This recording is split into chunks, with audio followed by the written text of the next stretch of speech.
I'm RIME. I've been writing graffiti since 1991. I lived in New Jersey for 9 years. I started painting in Jersey City in the mid-90s to late 90s.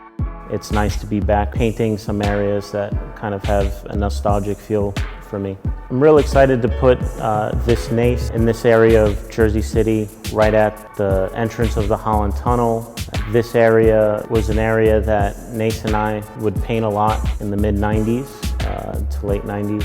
I felt like this would be a fitting tribute, many years after his passing. He was the type of writer that had a professionalism about him. He took everything very serious. He was militant when it came to painting spots, having the right supplies, everything being a professional grade in the finished product. And I never met or painted with anyone that was that serious. I was emotionally invested in painting graffiti, so it had a lasting influence on me still to this day.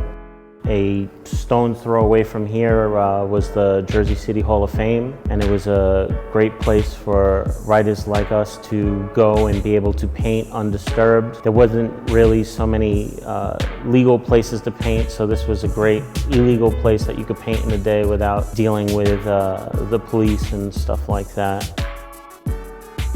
I was given the choice to paint whatever I wanted, and my knee-jerk reaction was to paint something for NACE. I'm born in Brooklyn. I grew up in Staten Island. I started writing graffiti on Staten Island.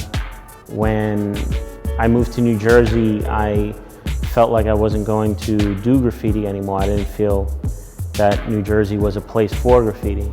I did start to paint in New Jersey, and I ended up painting better and more quality work in New Jersey than I ever did while I was in New York prior. And a lot of that had to do with meeting and partnering up with NACE. Returning to this area 15, 20 years later, it's great to come and pay respect to NACE in this way. Painting this rooftop was very interesting because it's an abandoned roof, and the police didn't seem to care. We were out here painting, and all we got were thumbs up from passersby, and I feel like if it were 20 years ago, I think the attitudes of the general public or law enforcement might have been different. People's perception or apprehension towards graffiti has changed. All right, I'm done.